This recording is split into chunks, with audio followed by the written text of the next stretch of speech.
جاہل صرف وہ نہیں ہوتا جو تعلیم یافتہ نہ ہو، جاہل وہ بھی ہوتا ہے جس نے ڈگریوں کے ڈھیر لگا رکھے ہوں مگر اپنے ظرف میں وسعت، لہجے میں نرمی اور طبیعت میں انکساری نہ پیدا کر دیا ہو۔ زندگی میں مخلص لوگوں کو تلاش کریں، مطلبی لوگ آپ کو خود تلاش کر لیں گے۔ برا چاہنے والوں کو بتا دو، عزت خدا دیتا ہے، انسان نہیں۔ کبھی کبھی دل کی بات صاف صاف بتا دینی چاہیے، کیونکہ بتا دینے سے فیصلے ہوا کرتے ہیں اور نہ بتانے سے فاصلے۔ خالی پیٹ، خالی جیب اور جھوٹا پیار انسان کو زندگی میں وہ سبق سکھاتا ہے جو بڑے سے بڑا استاد نہیں سکھا پاتا۔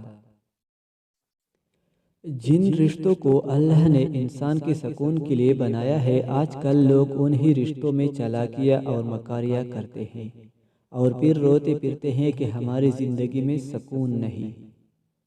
لوگ کہتے ہیں کہ وقت بدل جاتا ہے، اور وقت نے مجھے بتایا کہ لوگ بھی بدل جاتے ہیں۔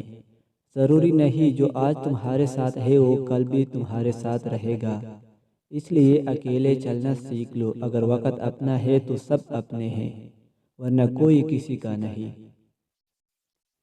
اگر انسان اپنے سے امیر کو دیکھ کر شکوہ کرنے کے بجائے اپنے سے غریب کو دیکھ کر شکر کرنے لگ جائے تو اس کی پریشانیاں حل ہونے لگ جائے۔ تمام انگلیاں لمبائی میں برابر نہیں ہوتی، لیکن جب انہیں موڑا یا جھکایا جاتا ہے تو سب لمبائی میں برابر ہو جاتی ہے۔ بعض اوقات زندگی تب آسان ہو جاتی ہے جب ہم جھکتے ہیں اور نرم رویہ اختیار کرتے ہیں۔ جو شخص بچپن میں تمیز نہیں سیکھتا، بڑا ہو کر بھی نہیں سیکھتا۔ رشتہ معصوم پرندے کی طرح ہوتا ہے، اگر سختی سے پکڑو گے تو مر جائے گا، نرمی سے پکڑو گے تو اڑ جائے گا، لیکن محبت سے پکڑو گے تو ساری عمر ساتھ نبھائے گا۔ کسی بھی وجہ سے گناہ نہ کرو، کیونکہ وجہ ختم ہو جائے گی، گناہ نہیں۔ ہر نیکی کے لیے تکلیف اٹھا لیا کرو، کیونکہ تکلیف ختم ہو جائے گی، نیکی نہیں۔ زندگی کو خوشگوار بنانے کے لیے ایک چھوٹا سا اصول اپنائیں، روزانہ کچھ اچھا یاد رکھے، کچھ برا بھول جائے۔ جتنی ذہانت بات کہنے کے لیے درکار ہوتی ہے، اس سے دگنی ذہانت دوسرے شخص کی بات سننے اور سمجھنے کے لیے درکار ہوتی ہے۔ جو دوسروں کو عزت دیتا ہے، اصل میں وہ خود عزت دار ہوتا ہے، کیونکہ انسان دوسروں کو وہی کچھ دیتا ہے جو اس کے پاس ہوتا ہے۔ عورت کا مرد کی زندگی میں اتنا دخل ہونا چاہیے جتنا کہ پکوان میں نمک کا، زیادہ نمک بھی زہر ہوتا ہے۔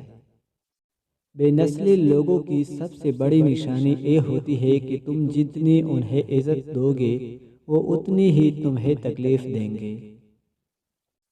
خود سے ہی ہر بات کا مطلب نکال کے بیٹھ جانا ہمارے نفس کی پسندیدہ لذت ہے۔ جو شخص برداشت کرنے کا فن جانتا ہے، وہ شخص زندگی کی کوئی بھی جنگ نہیں ہار سکتا۔ اگر کبھی ایسا لگے کہ تم تھک چکے ہو اور دعا مانگنا بھی مشکل لگے تو اللہ تعالیٰ کے آگے صرف ہاتھ پھیلا لیا کرو۔ تمہارے پہلے ہاتھ اس بات کا ثبوت ہے کہ رب کائنات کے محتاج ہو، اور میرا رب تو خاموشیوں کو بھی سن لیتا ہے۔ قرآن کہتا ہے، اپنے دشمنوں کی چالوں سے پریشان نہ ہوا کر، بے شک تمہارا رب سب سے بہترین چال چلنے والا ہے۔ کچھ فاصلے ایسی بھی ہوتے ہیں جو طے تو نہیں ہوتے مگر نزدیکیاں کمال کی رکھتے ہیں۔ شیشہ اور رشتہ دونوں نازک ہوتے ہیں، مگر ان میں ایک فرق ضرور ہوتا ہے۔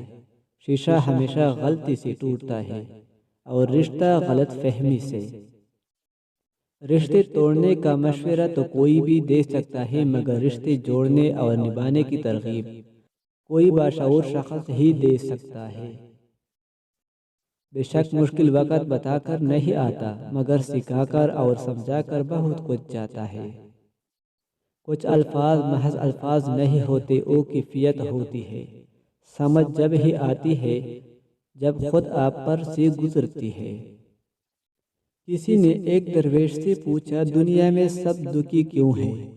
درویش نے ہنس کر جواب دیا، خوشیاں سب کے پاس ہیں، بس ایک کی خوشی دوسرے کا درد بن جاتی ہے۔